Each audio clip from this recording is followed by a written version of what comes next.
Hi, welcome to Whazzup. The Singapore International Racing Festival was another hit with a busy week leading up to the races, plus the opening of the gift shop and the Turf Bell's crowning ceremony. Catch this week's highlights right here on Whazzup. For racing memorabilia fans, you've got to hear this. The Singapore Turf Club gift shop is now open and it's located at level 2 beside the main entrance. So be sure to get your hands on those specialty items.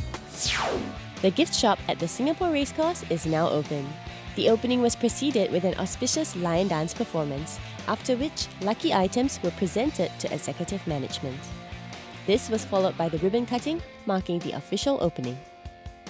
Guests had a good time mingling, viewing and making their purchases of the various memorabilia at the shop, such as cups, mugs, water bottles, polo shirts, tea sets and many more.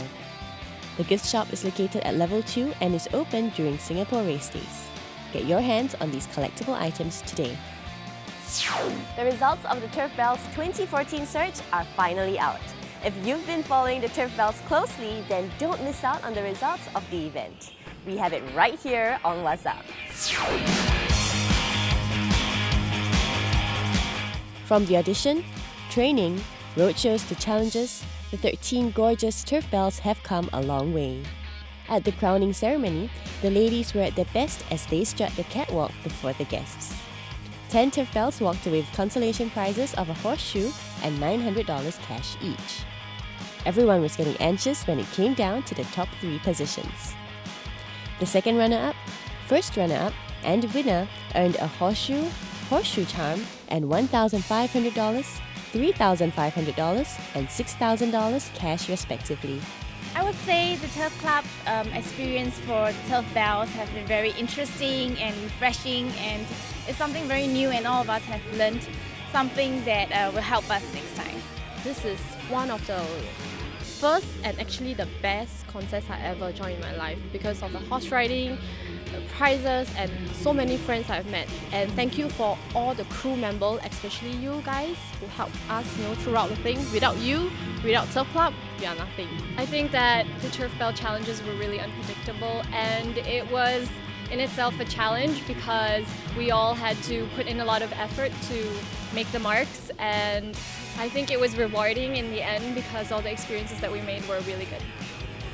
Apart from the challenges, the ladies certainly found new friends and learned more about horse racing. I've had a great experience in this competition, like riding on a horse, making new friends, getting to know new people. It was a good experience because I learned more about horses, and yeah, it was very interesting. The charity challenge is very hard because we have to approach strangers to buy caps from us, but I think it's a very good experience for me. I'd like to thank Singapore Turf Club for all the things that they have organised, especially all the horses trainings and stuff.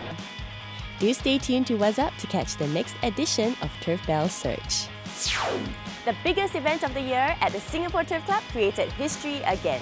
Hong Kong continued to dominate both the KrisFlyer Sprint and the SIA Cup with spectacular finishes. Catch the highlights of both races here. In the $1 million KrisFlyer International Sprint, Lucky 9 proved age was no deterrent when he set the record of back-to-back wins, the first ever for the sprint. Lucky 9 for Preble and Founds takes it out by 3. Second, Emperor Max. Ridden by Brett Preble, the 7-year-old won the race with ease by 2.5 lengths ahead over Emperor Max. He's the best horse in the race, I just had to wait, and when the rain stopped, we had enough cushion in the ground, which he really loves that, and I just couldn't wait to press him because I knew what I had underneath me, and it's great performance, great horse, and great training performance, as I said. Trainer Casper Founds was just as proud of the horse. It's been really thrilling to get my third win in this race, but this horse has had a lot of fun for the stable, and we're all proud of him. The win also gave Founds a place in the record books with 3 wins for the sprint. Trainer John Moore scored his second consecutive SIA Cup with Dan Excel's super performance. The win sealed Hong Kong's dominance in the 2 races. It's an exciting victory, and he was perfectly positioned coming to the turn.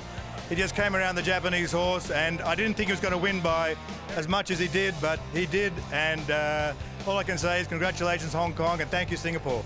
Jockey Tommy Berry strategically powered Dan Excel to oust favourite Military Attack with a dynamic win to the finish. Very emotional, obviously this was the last place Nathan was before he passed, and you really enjoy the racing here, and it's quite funny actually. There was a beautiful big butterfly that landed at my feet in the mounting yard and hung around there for a bit just before I got on, and then the same butterfly, well, whether it was the same, looked the same, but was flying around me in the gates, so he was here today. With the victory, Moore matched Herman Brown's record of 2 SIA Cups. It was certainly a night of excitement with such dramatic action from both races. Thank you for watching this episode of Whazzup. For racing information, log on to turfclub.com.sg.